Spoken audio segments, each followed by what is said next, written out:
Hola, ¿cómo están? Bienvenidos a esta nueva edición 2024 de la Winter School sobre las relaciones entre el Mercosur y la Unión Europea. Esta es una actividad que se enmarca dentro de otras actividades de la Cátedra Jean Monnet en la Universidad Nacional de Rosario, en Argentina. Mi nombre es María Victoria Álvarez y yo soy responsable de esta Cátedra Jean Monnet. Hoy vamos a ver en este video, vamos a hablar de este módulo 5 que está titulado Acción Exterior de la Unión Europea. Lo que les queremos mostrar con esta presentación es de alguna manera una forma de enmarcar y entender algunas de las competencias más básicas que tiene la Unión Europea a la hora de relacionarse con otros países o con otros bloques. Entonces, la Unión Europea no es solo una unión monetaria y económica, sino que también es un actor global.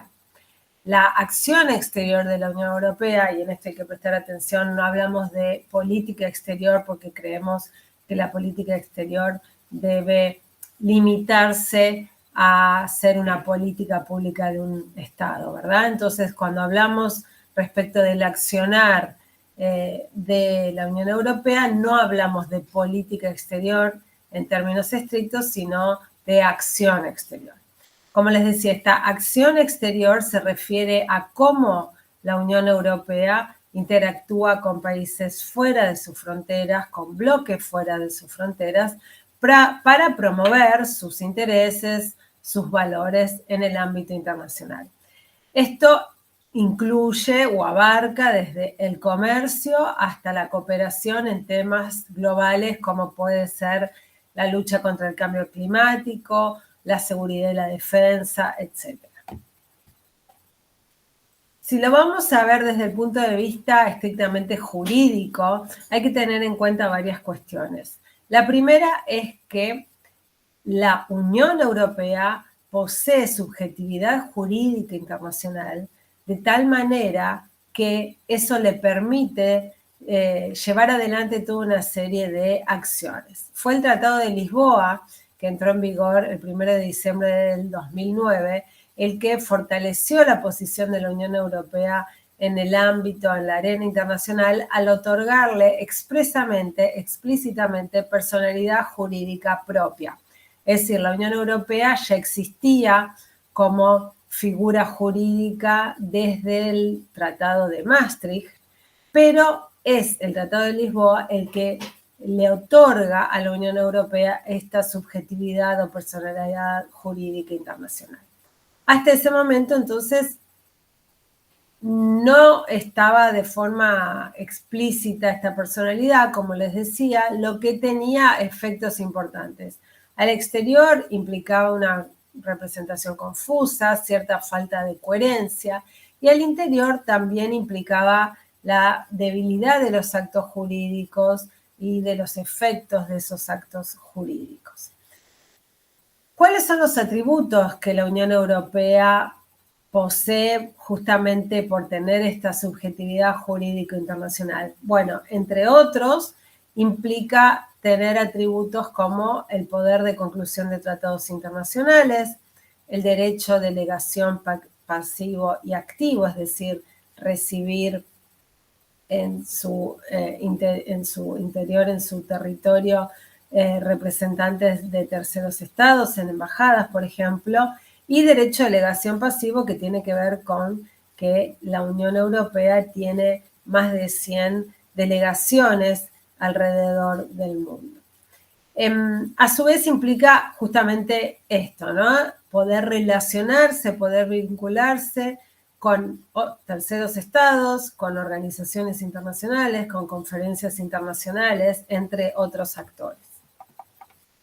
Vayamos más específicamente a lo que tiene que ver con los acuerdos internacionales, porque, a ver, decíamos que tiene una serie de competencias exteriores, ¿verdad? Entonces, sobre la base de esas competencias exteriores, la práctica no tardó en incrementar y en diversificar las clases de acuerdos internacionales que la Unión Europea podía llegar a firmar, desembocando en un conjunto tan amplio y plural de acuerdos internacionales que difícilmente se puede establecer una tipología demasiado estricta, demasiado cerrada de todos estos acuerdos internacionales.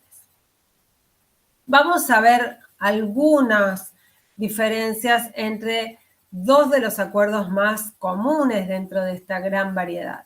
Por lo tanto, vamos a ver las diferencias entre los acuerdos comerciales y los acuerdos de asociación. Toda esta explicación es importante justamente para poder entender qué tipo de acuerdo se firmó el 28 de junio del 2019 entre la Unión Europea y el Mercosur. Entonces, decíamos que de los acuerdos previstos en los tratados se destacaban los acuerdos comerciales y los de asociación, cuyas diferencias son absolutamente sustanciales. En términos jurídicos, los acuerdos comerciales se encuentran previstos en el artículo 207 del Tratado de Funcionamiento de la Unión Europea. Los acuerdos comerciales son un instrumento fundamental para el desarrollo de la política comercial común. Cuando me refiero a política comercial común, me estoy refiriendo a una competencia exclusiva de la Unión Europea. Es decir, todo lo que tiene que ver con comercio internacional y acuerdos comerciales internacionales es competencia exclusiva de la Unión Europea. Es decir, la Unión Europea y no los Estados miembros es quien legisla en este ámbito.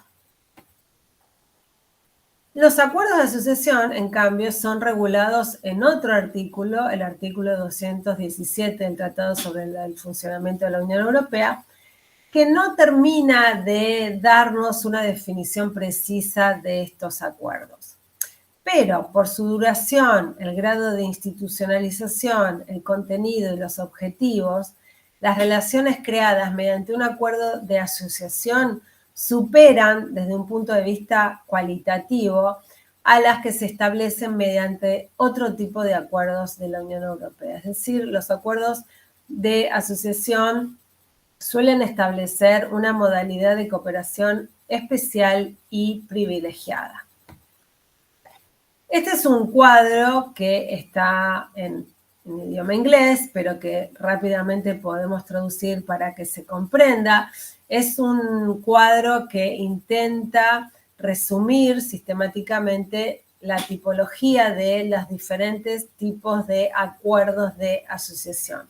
Por ejemplo, vamos a encontrar dentro de los tipos de acuerdos de asociación los instrumentos preadhesión, ¿sí? Por ejemplo, con Turquía y con Grecia o con algunos otros países de Europa del Este.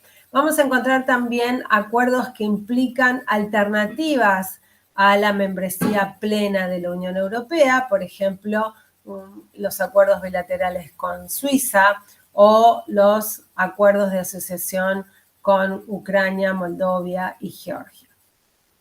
Y finalmente tenemos como un tercer tipo, una tercera clasificación de estos acuerdos de asociación que se dan cuando se busca tener relaciones privilegiadas con países no europeos. Es el caso de los acuerdos ACP, de los acuerdos euromediterráneos o de los acuerdos con Chile, con América Central y en el caso que nos toca a nosotros con Mercosur. Bien, vamos a hablar ahora de los acuerdos mixtos. Veníamos hablando de acuerdos comerciales y acuerdos de asociación. Tenemos que hablar ahora de los acuerdos mixtos y ya vamos a entender por qué es importante hablar de este tipo de acuerdos. Se debe distinguir entonces entre los acuerdos celebrados por la Unión Europea y los acuerdos mixtos, que son aquellos acuerdos concluidos con terceros actores en los que participan conjuntamente la Unión y sus Estados miembros, ¿ok? Entonces, aquí la tipología o la diferenciación tiene que ver con quién quiénes son, qué actores son los que participan en la celebración de este tipo de acuerdos. La figura de los acuerdos mixtos se explica por razones de naturaleza política o técnica que aconsejan la intervención de los Estados miembros junto a la Unión Europea. Los acuerdos mixtos tienen esencialmente una justificación jurídica cuando el contenido de ese acuerdo internacional afecta a ámbitos de competencia de la Unión y también a ámbitos que son competencia de los Estados miembros. Por ejemplo, casi todos los acuerdos de asociación se celebran en forma de acuerdos mixtos. ¿Qué implica esto? Implica que además de la Unión Europea, los Estados miembros de la Unión Europea participan como partes por derecho propio. Bien, muy brevemente y de forma muy esquemática, vamos a mostrarles algunas de las principales características del procedimiento o el proceso para la celebración de estos acuerdos mixtos. Este proceso, a la hora de celebrar acuerdos mixtos, es más complejo que para los acuerdos, obviamente, que caen únicamente bajo la competencia exclusiva de la Unión Europea.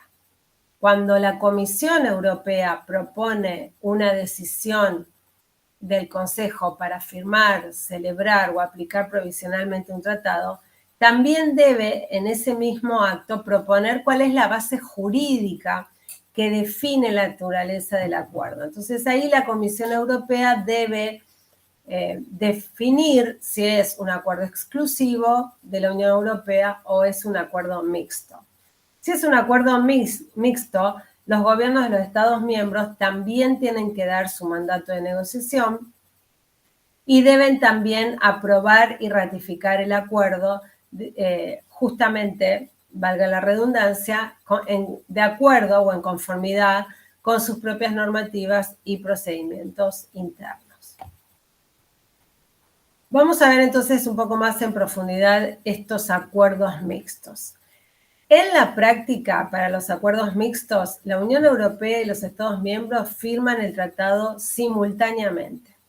La entrada en vigor definitiva requiere la aprobación de los parlamentos nacionales de todos los Estados miembros de la Unión Europea y no solamente del Parlamento Europeo. Teniendo en cuenta la necesidad de unanimidad en el Consejo para la conclusión de este tipo de acuerdos, los acuerdos mixtos crean una especie de lo que se conoce como unanimidad reforzada adicional. Es decir, la no ratificación por parte de un Estado miembro es suficiente para bloquear la entrada en vigor de todo el acuerdo. Y esto afecta a la Unión en su conjunto, como a los Estados miembros que ya lo han ratificado. Entonces, el principal riesgo de la condición de que un acuerdo sea mixto es que estos acuerdos, estos tratados, pueden verse bloqueados por el poder legislativo en un solo Estado miembro o en una región dentro de ella. Porque, ¿qué pasa? Hay algunos países que por cuestiones nacionales de legislación constitucional deben darle paso, deben darle lugar a parlamentos regionales y ellos también tienen que dar el visto bueno. Es el caso de la región de Valonia y de la región de Flandes, por ejemplo, en Bélgica.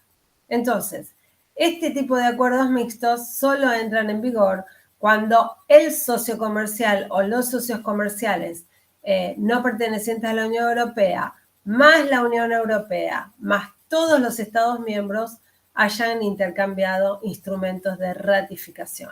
Como se puede imaginar, todo este proceso de ratificación puede llevar varios años. Estas son algunas imágenes que muestran lo que les comentaba recién. Hay algunos Estados miembros de la Unión Europea que requieren también la aprobación por parte de parlamentos regionales. Es el caso de Bélgica. Hay otros países de la Unión Europea que tienen parlamentos regionales pero en ese caso no es imprescindible que den su visto bueno a un acuerdo internacional. Vamos a seguir adelante y vamos a plantear entonces una posibilidad, ya que el proceso de ratificación de un acuerdo mixto puede llegar a ser tan complejo, tan dificultoso y tan largo en el tiempo, está la posibilidad de separar un acuerdo en dos. Es decir, una vez finalizada la fase de revisión legal y de traducción de un acuerdo, y siempre que se consideren dadas las condiciones políticas adecuadas, la Comisión Europea puede transmitir el acuerdo al Consejo y al Parlamento Europeo para su firma y celebración. La decisión sobre la base jurídica de un acuerdo internacional siempre se toma sobre la base del contenido, ¿sí?, de ese acuerdo y en consulta con el interlocutor negociador, con el otro socio o socios.